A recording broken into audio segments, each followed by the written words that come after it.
우리가 지난 시간에 나누었던 말씀은 제1계명 네 앞에 다른 신을 내게 두지 말라 하는 10계명의 제1 계명을 3주간 동안 생각했습니다. 그때는 우리가 94문, 95문 하이델베르그 신앙 고백서 94문과 95문을 같이 우리가 말씀을 나누고 있습니다. 오늘은 이제 제2계명으로 들어가게 되는데, 너를 위하여 새긴 우상을 만들지 말고 또 위로 하늘에 있는 것이나 아래로 땅에 있는 것이나 땅 아래 물속에 있는 것의 어떤 형상도 만들지 말며 그것들에게 절하지 말며 그것들을 섬기지 말라. 나 네 하나님 여호와는 질투하는 하나님인즉 나를 미워하는 자의 죄를 갚되 아버지로부터 아들에게로 3, 4대까지 이르게 하거니와 나를 사랑하고 내 계명을 지키는 자에게는 1000대까지 은혜를 베푸느니라. 이 제2계명은 우리 하이델베르그 신앙 고백서에서는 96문과 97문, 98문이 이 제2계명, 10계명, 제2계명을 설명하는 그런 고백서로 되어 있습니다. 제96문 이 내용을 보면 하나님께서는 제2계명에서 무엇을 요구하십니까? 그렇게 묻고 대답하기를 하나님을 어떤 식으로든 형상으로 표현하지 말고 하나님 말씀에서 명령하신 것과 다른 방식으로 하나님을 예배하지도 말라는 것입니다. 그렇게 대답해 놨습니다. 그리고 97문 보면 그러면 어떤 형상도 만들어서는 안 됩니까? 그렇게 묻고 답을 하나님은 어떤 식으로든 형상으로 표현할 수 없고 표현해서도 안 됩니다. 피조물은 형상으로 표현할 수 있지만 그것을 예배하거나 그것으로 하나님을 섬기려고 형상을 만들거나 지니는 일을 금하신 것입니다. 그렇게 답해놨습니다. 그리고 제98문은 하지만 교회에서 일반 성도를 위한 책으로 형상들을 허용할 수 있지 않습니까? 그렇게 물어놨습니다. 그리고 대답하기를 그럴 수 없습니다. 우리는 하나님보다 더 지혜로운 책에서는 안 됩니다. 하나님은 당신의 백성이 말 못하는 우상을 통해서가 아니라 당신의 말씀에 대한 살아있는 설교를 통해서 배우기를 바라십니다. 그렇게 해놨습니다. 여러분 그 하이델베르그 신앙 고백서가 16세기 이후에 우리 개혁 신앙 선배들이 이 하나님의 말씀 계시를 잘 이해한 뒤에 그걸 요약하고 조직해서 이 교육하기 위한 그런 방식으로 신앙 고백서를 만들어 놓고 이 신앙의 내용들을 쭉 설명하는 가운데 이 10계명을 다시 이렇게 풀어주면서 96, 97, 98문에서 제2계명을 설명한 내용입니다. 여러분 방금 우리가 아침에 방금 예배 시작하면서 찬송을 한 넉 장 찬송했는데 제일 먼저 5장 찬송을 하고 그 다음에 3장 찬송을 하고 그 다음에 1장 찬송을 했습니다. 그런데 5장 찬송을 할 때 2번 반복하고 또 3장 찬송을 할 때 또 두 번 반복하고 1장 찬송을 3번 반복하고 그 다음에 다른 순서로 넘어가서 15장 찬송을 했죠. 14장 찬송을 했습니다. 근데 그 찬송가들이 우리가 갖고 있는 우리 찬송가 안에 편집되어 있는 찬송 중에서 가장 역사적으로 오래된 찬송들입니다.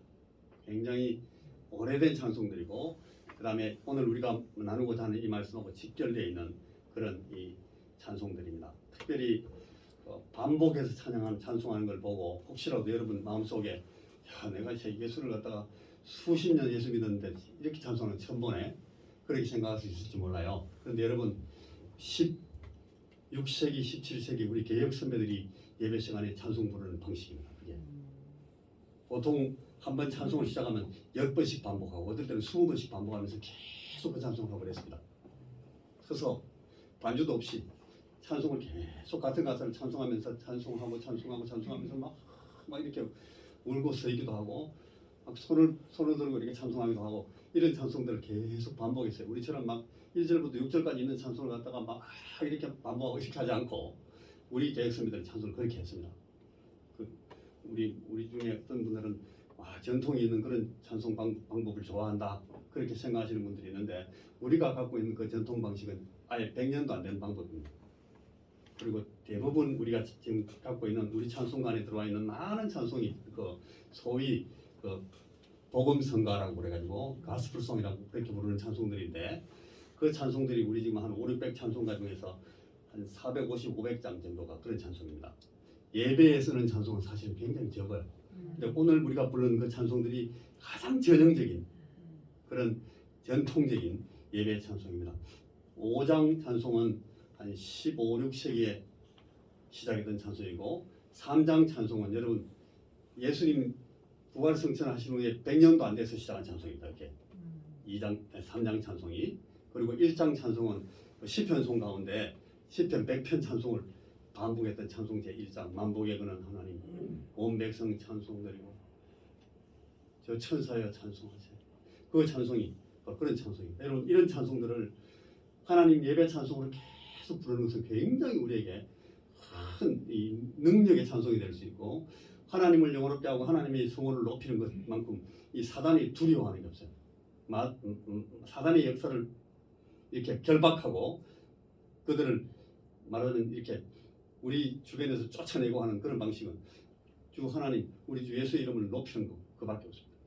하나님의 권세, 하나님 이름의 권세, 우리 예수 그리스도 이름의 권세, 그리스도 예수 우리 주님의 보혈의 권세, 오토리티라고 그러죠.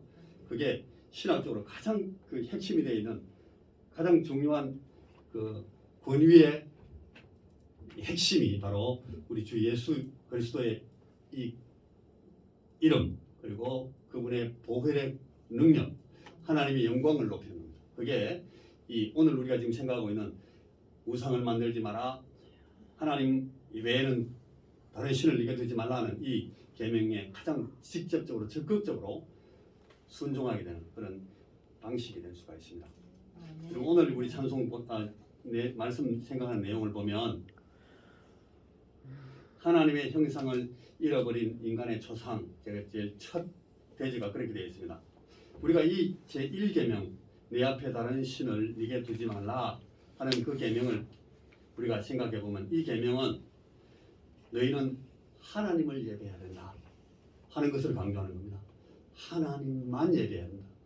하나님 예배를 강조하는 것이고 그 뒤에 따라 나오는 오늘 우리가 생각하는 이 두 번째 계명은 이 첫 번째 계명 하나님을 예배해야 한다 하는 것에 밀접하게 관계되지만 이 하나님을 어떻게 하나님을 예배할 때에 우리가 어떻게 예배해야 될 것인가 그 어떻게의 문제 어떻게를 설명하는 그런 계명입니다. 이 하나님의 창조에 의해서 이 사람이 지음을 받았을 때에 아담과 하와를 하나님이 어떤 모양으로 만들어 계십니까? 여러분 말씀을 이렇게 배우고 읽고 했던 그 여러분의 이해를 가지고 한번 설명을 해보십시오. 하나님이 우리를 어떤 모양으로 만드십니까? 하나님의 형상으로. 하나님의 형상으로 만들었다는 것은 무슨 뜻일까요? 여러분 저를 한번 보십시오. 앞으로 눈을 들어서 하나님이 어떻게 생겼습니까? 머리가 있고 가슴이 있고 하나님이 이렇게 생겼다는 겁니다. 제가 여러분들 볼 때 이분이 하나님이 이렇게 생겼구나. 그게 가장 바람직한 형상인데 사실 그렇게 됩니까? 우리가 서로 마주보고 아이고 하나님 그렇게 잘 안 보이잖아요. 왜 그래 됐을까요? 어떻게 하나님이 이렇게 생겼어? 우리가 그런 생각하면 어떻게 될까요? 예수님이 제자들한테 그랬어요. 내가 이제 너희들을 떠나서 내 아버지에게로 간다. 그리고 내 아버지에게 내가 가면 너희들이 있을 곳을 예비할 것이고 내가 있는 곳을 너희 있을 곳을 다 예비하면 너희에게로 다시 와서 너희들을 내 있는 곳에 데리고 갈 거다. 주님 그렇게 말씀하십니다. 주님께서 떠나신다 그래요. 예수님께서 떠나신다 할 때에 제자들이 가십니까? 이제 드디어 가시는군요. 그러면 우리도 이제 곧 가게 되겠네요. 이렇게 안 하고 제자들이 주님이 떠난다는 말을 듣고 깜짝 놀래가지고 우리는 어떡하라고요? 딱 그렇게 대답했어요.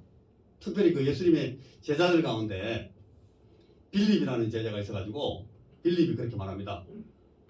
아니 우리를 놓고 가면 어떡합니까? 우리가 예수님이 떠나시고 가버리면 우리는 예수님한테 갈 수가 없는데요. 예수님한테 가려면은 아버지께로 간다고 하니까 우리도 아버지 계신 곳을 알아야 아버지께로 갈 건 아닙니까? 아버지 계신 곳이 주소를 우리한테 주든지 뭐 아버지 계신 그것을 찾아가는 약도를 한테 주든지 아니면 정 아니더라도 아버지가 어떻게 생겼는지 우리한테 알려줘야 우리가 그분을 만나서 이분이 아버지구나 알아볼 거 아닙니까? 그렇게 빌립이 예수님한테 그렇게 말했어요.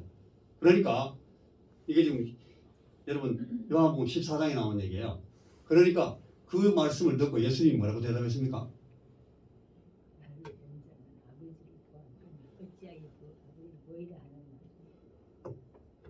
우리 선교사님이 대표로 이제 대답을 하시는 여러분이 가만히 계시니까 대답 못하면 안 되냐는 그 선교사님이 지금 희생사회를 하셨는데 아버지를 보여주셔야 우리가 아버지께로 가지 않습니까? 이럴 때에 이 주님께서 하시는 말씀이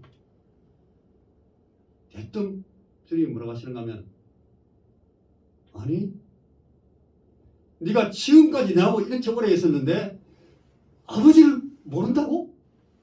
나한테 아버지를 보여달라고? 예수님 그렇게 말씀하십니다. 그러면서 하시는 말씀이 나를 본 자는 아버지를 보았거늘 어찌하여 아버지를 보이라 하느냐. 그러면서 주님이 나는 맨날 너희들한테 아버지만 보여주기 위해서 계속 애를 썼는데 나한테 그걸 뭘 봤단 말이냐. 주님이 그렇게 말씀하신 거예요.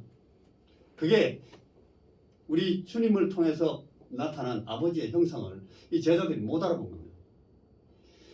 제자들의 눈이 삐어가지고 그래요. 예수님께서 처음에 이 아담과 하와를 창조하셨을 때는 이 아담과 하와가 하나님의 반영이었습니다. 그 이미지가 하나님의 형상을 반영하는 그런 존재로 서 있었어요. 아담이 하와를 보면 하나님이 생각났다는 거예요. 하와가 아담을 보면 하나님이 생각났다는 거죠. 두 사람이 서로를 통해서 하나님을 이해하도록 그렇게 만들어 놨는데 이 인간들이 범죄하고 난 뒤에 이 생각들이 전부 다 허망해지고 왜곡되니까 더 이상 하나님을 알아보지 못해요. 인간의 이 인격, 그 형상, 인간의 이미지 안에서 하나님이 더 이상 나타나지 않는 거예요. 하나님 알아볼 수가 없어요. 하나님의 형상을 옷으로 삼고 하나님의 형상 자체로 서 있었는데 그래서 하나님의 형상을 보면 하나님을 이해할 수 있고 하나님의 뜻을 이해할 수 있고 또 너무너무 하나님이 사랑스러워서 하나님을 사랑하게 되고 또 하나님을 예배하면서 하나님을 섬기게 되고 그렇게 만들어져 있었는 이 인간이 이 하나님의 형상을 잃어버리니까 어느 날 아담이 하와를 딱 보는데 하와가 아담을 딱 보는데 옷이 없어요. 어떻게 됐어요? 벌거벗었네. 하나님의 형상으로 옷 입었던 그 형상이 벗겨지고 나니까 벌거숭이가 돼버린 거예요. 하와도 벌거숭이가 되고 아담도 그래서 막 이렇게 웅크리가 가립니다. 가려집니까? 얼른 숲속에 들어가 나무 밑에 들어가가지고 자기 손에 닿는 제일 이파리 큰 이파리 딱 따니까 거기 무화과 나무야. 무화과 이파리 따가지고 앞에 더 가리고 이렇게 서 있었어요. 벌거벗은 걸 부끄러워해가지고. 근데 그게 오래 갑니까 또? 한 30분, 1시간 되니까 삐직삐직 말라가지고 다 떨어져 버립니다. 그래서 하나님이 그 부끄러운 인간, 하나님의 형상을 벗겨버린 벌거숭이가 된 인간을 가려주시기 위해서 짐승을 잡아요. 무슨 짐승인지는 정확하게 나와 있잖아요. 성경에. 한 짐승을 잡아서 짐승의 가죽을 벗겨서 그 가죽으로 옷을 입혀줍니다. 그 가죽이 짐승이 그 가죽을 제공하기 위해서 죽임을 당하고 피를 흘리잖아요. 이게 소위 원시 복음이라는 거예요. 나중에 어린 양 예수께서 오셔서 자기 피를 흘리고 자기 목숨을 들여서 그 벌거숭이가 된 인간을 가려주고 죄인 된 인간을 덮어주시는 그런 나중에 일어날 일들을 그 상황을 통해서 계시하셨다. 그래가지고 그 창세기 3장 15절, 16절, 17절에 나오는 그 내용을 원시복음이라고 그렇게 설명을 해요. 예수님께서 그러니까 예수께서 오셔서 우리 죄인된 인간들의 그 잃어버린 하나님의 형상을 회복시켜 주시고 덮어 주시고 그래서 하나님을 예수 안에서는 우리가 하나님을 이해하게 되고 알게 되고 또 하나님을 사랑하게 되고 그럼 그 다음에 또 하나님을 섬기게 된다 하는 것을 그 상황을 통해서 보여주시는 거죠. 그래서 이 하나님의 형상을 잃어버린 인간의 초상에 대해서 창세기 3장 6절 7절에서 설명을 했습니다. 그리고 나서 여러분 오늘 두 번째 내용을 보면 거짓된 종교의 기원이다 그랬습니다. 로마서 1장을 한번 찾아보십시오. 로마서 1장 21절 보시면 신약성경 239쪽입니다. 로마서 1장 21절 보면 하나님을 알되 239쪽 신약성경 로마서 1장 21절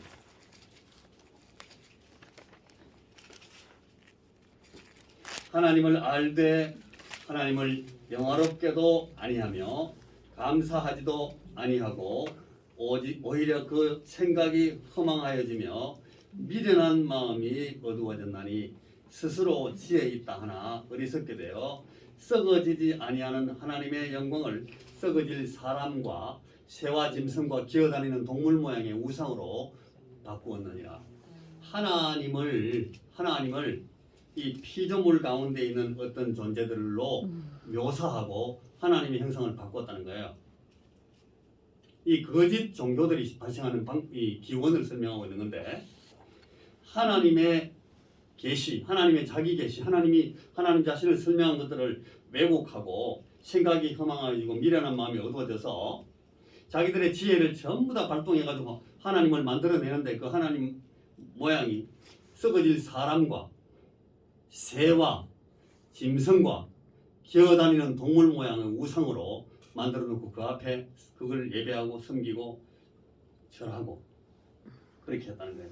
이게 거짓된 종교, 그러니까 참된 하나님의 형상을 잃어버린 인간이 자기들이 스스로 하나님을 만들어냈을 때 이런 결과가 초래됐다고 그렇게 설명을 합니다. 우리는 어떤 색인 우상, 어떤 형상도 만들어서는 안 됩니다. 이 명령은 사실은 우리 아까 그 아담이나 하와에게는 아무 필요가 없었던 그런 그 명령이에요. 그들 자신이 하나님의 형상으로 지어져서 자기들의 이미지를 통해서 하나님을 알게 되어 있었으니까. 그러나 이들이 범죄했을 때에 하나님을 알고 하나님을 사랑하고 하나님을 섬기는 것이 자기들의 기쁨이 되었던 걸 다 잃어버리고 더 이상은 하나님을 알지 못하게 됐습니다. 하나님을 사랑하지 않게 되었어요. 그리고 하나님을 섬기지도 못하게 됐습니다. 그러니까 이들이 하나님의 형상을 다 잃어버리고 나서는 스스로 이 하나님의 형상을 만들어내려고 막 애를 쓰는 거예요. 이게 인간 속에 있는 그 영혼을 사모하는 종교심 때문에 인간들은 누구나 다 이 종교성이 다 있어요. 그래서 막 하나님을 만들어내려고 자기 스스로 하나님 발명을 합니다. 애를 써가지고. 그래서 이 아담과 하와 같은 그런 하나님을 잃어버린 뒤에 벌거숭이가 되고 벌거숭이 된 자기들을 어떻게든지 하나님 앞에 가리고 하나님을 예배하는 존재로 다시 돌아가 보려고 하는 것이 그 어리석은 시도들이 결국은 참된 하나님을 잃어버리고 거짓된 신들을 만들어내는 그런 형상운동, 형상을 만들어내려고 하는 시도 이런 걸로 계속 이 자기들의 타락한 삶이 귀결되고 맙니다. 그래서 이 하나님의 형상을 이 버러지 같은 우상 형상으로 바꾸게 되었다. 그렇게 이 하나님의 말씀이 우리에게 설명을 하고 있는 거예요. 그럼 여러분 우리들은 어떻습니까? 목사님 우리는 우상을 섬기지도 않고 우상을 만들지도 않습니다. 우리가 우상을 만든다니 그게 택도 아닌 얘기죠. 우리가 어떻게 하나님 섬기는 우리가 하나님을 거짓된 형상으로 만든단 말이에요. 그렇게 말할 수 있어요. 그런데 여러분 우리가 아주 교양이 있고 양식 있는 사람들로 그런 신앙인들로 산다. 우리는 늘 그렇게 말합니다만은 여러분 우리가 자주 우리의 머릿속에서 우리의 마음속에서 우리의 생각 가운데 우리는 너무너무 많은 우상들을 만들어낸다는 것을 사실은 우리가 그렇다는 것을 알게 됩니다. 우리 자신들을 잘 살펴보시면 뭐 정성술이나 뭐 마술이나 혹은 뭐 신비적인 그런 뭐 영매, 엑소시스트 같은 영매 혹은 막 사탄 숭배 이런 데 우리가 빠지지 않는다 하더라도 그런 것들도 많아요. 내 친구 한 사람이 독일에 유학 갔는데 독일에서 튜빙겐 대학이라고 아주 유명한 조직 신학 가르치는 굉장히 최고봉의 신학을 가르치는 그 튜빙겐 신학교에 그 신학생들이 기숙사 뒤에 모여가지고 예배 드린다면서 둥그렇게 서가지고 자기들이 하나님 예배한다고 해서 막 하면서 예배하는데 한번 들어가는 참석을 얼떨결에 참석을 했는데 뭐 하는지 모르겠는데 그 사람들이 이 혀를 갖다가 이만큼 늘어뜨려 쭉 들어서서 다 신학생들이었대. 박사과정하는 신학생들이 그러고 막 예배를 하고 있더래. 사탄에 빠져가. 그런 일들이 여러분 알지 못하는 우리 천지에 많습니다. 선교제 가면 그런 되게 많고 제가 사회 가서 선교제시는 그 체누라라는 의식을 하는데 사람들이 모여 앉아 있으면 그 중에 한 명한테 죽은 사람이 확 돌아가지고 그 사람의 목소리를 막 내면서 막 무슨 이야기를 해요. 그걸 보고 와가지고 막 반thân 막 급에 막 질려가지고 목사님 내가 이런 걸 봤어요. 그러면서 오는데 제가 찾아가면 그런 한 번도 안 나타나. 저는 한 번도 못 봤어요. 제누라. 그런데 니 제누라 봤어? 니 제누라 봐서 물어보면 저는 못 봤는데요. 우리 삼촌이 봤대요. 우리 할아버지가 봤대요. 우리 전부 다 남이 왔다는 사람 다 있어요. 근데 지가 직접 봤다는 사람은 없어. 근데 그 체누라 같은 그런 의식들이 사실은 그 아프리카 쪽 지역에 가보면 그 부족들만 다 있어요. 귀신이 씌어가지고. 그런 것들이 우리 안에는 없다고 해서 우리는 우상숭배 안 합니다. 옛날에 우리 조상, 우리 아버지가 그랬죠. 우리 할아버지, 우리 어머니는 절에 가가지고 뭐 달아놓고 불공 드렸습니다. 이런 얘기 하는데 여러분 오늘 우리의 삶에 대해서 하나님께서 우리에게 추궁하고 있는 질문에 대해서 질문을 우리가 들어볼 필요가 있습니다. 여러분 우리가 자주 하나님에 대해서 잘못된 개념을 가지면서 우리는 다른 사람들이 알지 못하는 우상을 우리가 스스로 만들 수가 있어요. 무슨 얘기가 하면 하나님은 사랑의 하나님입니다. 늘 사랑하십니다. 하나님. 늘 우리에게 은혜를 베푸시는 하나님입니다. 그렇게 말하면서 하나님의 사랑과 하나님의 은혜만을 계속 강조하면서 의로우신 하나님, 거룩하신 하나님은 없는 분을 만들어요. 하나님은 사랑하신다. 하나님은 우리를 받아주신다. 하나님은 나를 용서하신다. 늘 그렇게 말하면서 우리는 하나님 앞에서 진리를 추구하고 진실하려고 하고 정직하려고 하는 마음을 다 잃어버려요. 그런 걸 보고 여러분 그걸 우상숭배라고 합니다. 그게 우리가 우상 만드는 방법이에요. 우리 마음대로 그렇게 만드는 거 하나님의 거룩하심과 하나님의 의로우심은 다 무시하고 하나님은 나를 사랑하시는 하나님, 하나님이 이상한 하나님의 하나님의 한쪽만 있는 그런 하나님이 되어 있는 거예요. 여러분 하나님 우리가 하나님을 눈이 멀어버린 그런 하나님으로 만들어 놓고 예배할 수도 있어요.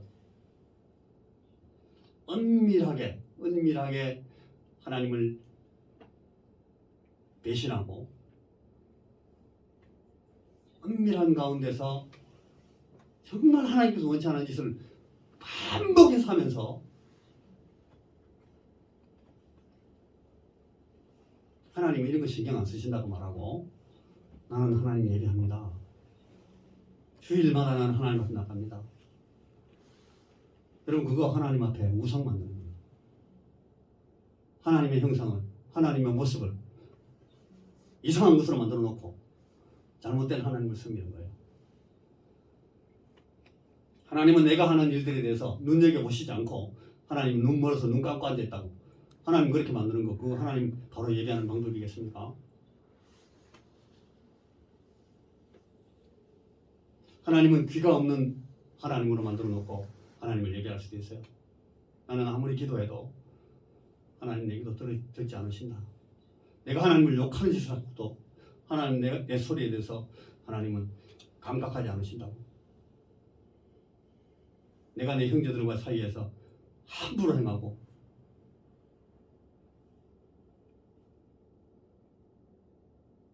하나님이 들으시면 끔찍하게 여기실 그런 일들을 막 쏟아놓으면서도 하나님 설마 이것까지도 관여하시지 않겠지. 우리가 만약 그렇게 믿는다면 여러분 그거 우상숭배예요.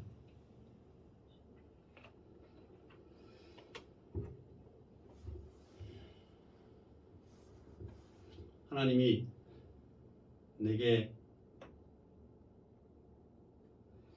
내가 필요한 일들에 대해서 이런 부분은 도와주시잖아.